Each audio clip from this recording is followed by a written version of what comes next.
We never joke. We don't kid around in this house. Your house. Yeah, this is where you live.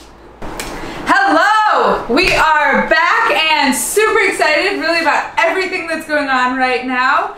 In our last vlog, we said that we would talk about breaking down your priorities into mini priorities. And it works out perfectly because one of our biggest priorities for both of us is traveling. And it just so happens that we are just getting ready to go out to the Big Island for our next episode of Momming Across America. So we hope that you will subscribe to join us on our journey and let us know in the comments how you break down your priorities. The travel bug is starting to nibble, but we have kids and that complicates things, to say the least.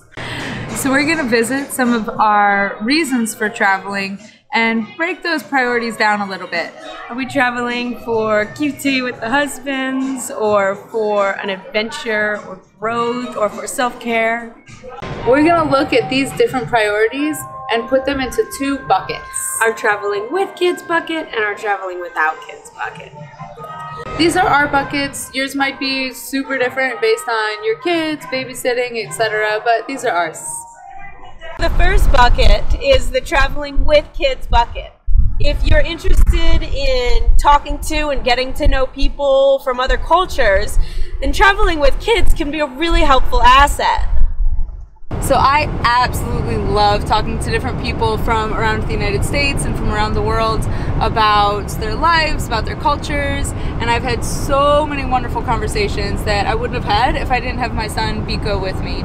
So for example, one time we were actually in Morocco and he was one and there was a banana vendor on the street and he just started crying for bananas, so we got him a banana, and it turns out the banana vendor also had a 1-year-old who was totally obsessed with bananas, and we had this like 2-hour conversation about his life, his wife, his family, his values, his just day-to-day, and it was such an interesting conversation that we wouldn't have had if it hadn't been for traveling with my baby.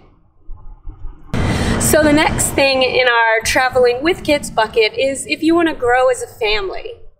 So both of our parents really prioritized travel when we were kids, and Siena and I really felt like after every single trip we had some major epiphany or at least some new perspective on life. It was also very interesting to see how our parents would navigate situations that took them both really far out of their comfort zone. Vacations are also an amazing time for family bonding, and plus when I'm having a wonderful vacation, I like not to be thinking about how much I miss my baby. Plus, it's the best time to get the best family photos. And then there's the traveling without your kids bucket. Point 1, relaxation and escaping responsibilities. So my personal advice for traveling on an airplane with a young child is to abandon any hope whatsoever of relaxing in any way, shape, or form. Enjoying your coffee, watching a movie, having a meal. If you're able to just completely let those things go, then you'll actually survive traveling with your kid. Now, some things that you can enjoy when traveling without your child are fine dining, maybe having a few extra cocktails, a little bit of romance, going on all-day activities like hikes where you don't have to account for stopping and taking naps, a little bit of romance maybe, chilling at the beach, emphasis on chilling, birding or other unique hobbies, and maybe a little bit of romance. A little scratching and swatting. That was louder than I anticipated it to be.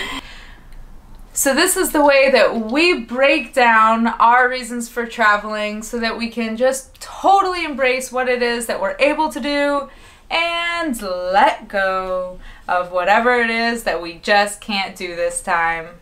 This type of thinking can be used in lots of different situations, your career or health or social life, all of which are super important but can be very overwhelming.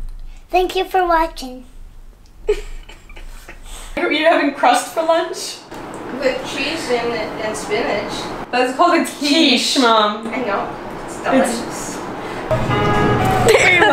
That was really good.